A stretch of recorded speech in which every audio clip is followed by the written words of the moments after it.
జగన్ పోలీసులను బట్టలు ఉడదీసి కొడతా అంటున్నావు. పోలీసులు ఏమన్నా నువ్వు ఇస్తే వేసుకున్న బట్టలు అనుకున్నావా?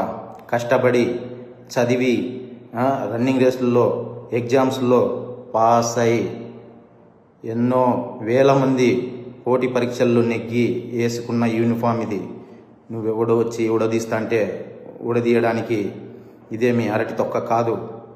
మేము నిజాయితీగానే ప్రజల పక్షాన్ని నిలబడతాం, నిజాయితీగానే ఉద్యోగం చేస్తాం, నిజాయితీగానే చస్తాం.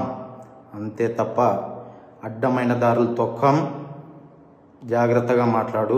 గౌరవనీయులైన రాష్ట్ర ముఖ్యమంత్రి గారికి, డిప్యూటీ సీఎం గారికి, హోమ్ మినిస్టర్ గారికి, రాష్ట్ర డీజీపీ గారికి నా విన్నపం ఏంటంటే, ఈరోజు జగన్ తన స్వలాభం కోసము, రాజకీయం కోసము పోలీసులని బట్టలు ఉడదీసి కొడతాం, బట్టలు ఉడదీస్తాం, అలాగే వారి శిష్యులు పోలీసులని అమ్మనాబూతులు తిడుతున్నారు.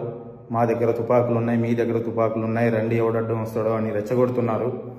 ఈ విధంగా రెచ్చగొట్టే పరిస్థితులు ఉత్పన్నమైనప్పుడు, లేదా కింది స్థాయి ఉద్యోగస్తులను భయపడిస్తున్నప్పుడు ప్రజాస్వామ్యం చాలా క్రిటికల్ పొజిషన్లో, ప్రజాస్వామ్యానికి ముప్పు వాటిల్లే పరిస్థితులు ఉన్నాయి.